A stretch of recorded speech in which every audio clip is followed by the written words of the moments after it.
وهواية اكو ناس تقلده. بكر خالد يعني جمال طبيعي خلينا نقول، بس ما يحط حمرة زين، لأن رب العالمين خلق البشرة معروفة، يعني اللحية الصبغ من اللحية العادية معروفة، الحمرة من الشفتة وردية ومعروفة، الحافة واجبة من اللي الله هو هيك خالقه زين. خلينا نجي نسمع فيديوهاته وتصنعه بالكلام شلون. سؤال أدفع كل شيء مقابل جوابه، ليش تركتني بدون سبب مقنع؟ داحس نفسي والله دا قلب على سبيستون. بدون أي مقدمات تبين لي إنك راح تتركني. عفكم تتركني. خليتني حاير أسأل نفسي وينك، خايف صار عليك شيء. عفونا من صاير عليك شيء. احنا العراقيين ما نقول صاير عليك شيء، لا بالبصرة ولا بالنجف ولا بالرمادي ولا بفلان مكان، ما نقول شيء.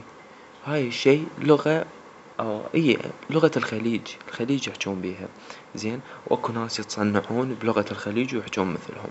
أنا أخطأت بحقك، صرت أشك بنفسي، وبالأخير طلعت مرتاح بغيابي وعايش بخير. طبعا دوخة راح اظل يلغي وعايش بخير، وانت ليش عفتني وانا ما عفتك وانت المدري شنو زين. خلينا نجي على الفيديو الثاني.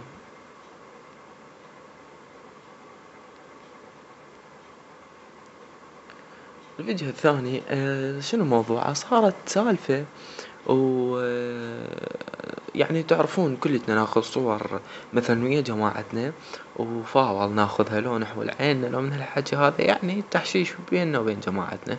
فهو باق تليفونه زين، مدري دزها البنية والبنية نصبت عليه ونشرت صوره.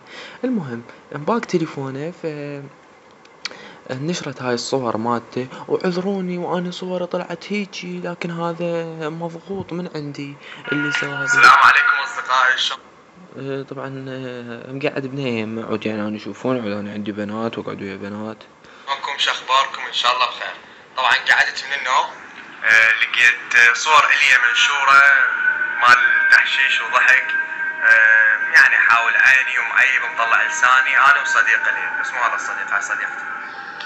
فرحان يعني مو صديقي، هاي صديقتي. يعني شوفوا انا صديقتي قاعدة يمي ولابسة شو اسمه، لابسة ربع ردن زين، وانا اطلع واطب ويا بنات ومن هالحكي هذا. طبعا الموبايل ضاع والصور بيه، وما ادري ابن حرام او بنت حرام لقت الموبايل ونشرت الصور. بس اقول له لو انت مضغوط ومهتم بيه اذا دا تسمعون دا يأذن، قاعد يأذن الجامع وهو قاعد يلغي، مهتم للأذان. بابك ما تنشر صح لو غلط، وهاي بس للمضغوطين، وتحياتي لكم وموت على الناس الطيبة وربي يحفظكم. سيف اوسم، بس استمر بالضغط. مضغوطين واستمر بالضغط. حضرتك جدر بايركس يعني مثلا، يعني شنو انت جدر مع ضغط تستمر بالضغط لو شنو حضرت جنابك الكثيف؟ عوفك من هذا الفيديو. طبعا فيديوهات ترى مضحكة، بس انا راح اطلع لكم هيك شوية يعني. هنا مثل ما تعرفون هو توم كروز، فلازم صفحاته يعني اكدها انه يا عمي حقه، بس شوفوا الفاول بالموضوع شنو. السلام عليكم اصدقائي، شلونكم؟ اخباركم؟ ان شاء الله بخير. طبعا حبيت اوضح موضوع حسابي على الفيسبوك، ما عندي اي صفحة على الفيسبوك غير صفحتي اللي هي سيف اوسم. الواحد من يطلع او يريد يصور روحه، ولنفترض حاط مكياج زين، انا اعرف الوجه اسمر من الجسم الداخلي زين، اشوف هنا وجهه ابيض زين وجسمه يعني رقبته لونها طبيعية زين. شنو هالاستخناث هذا؟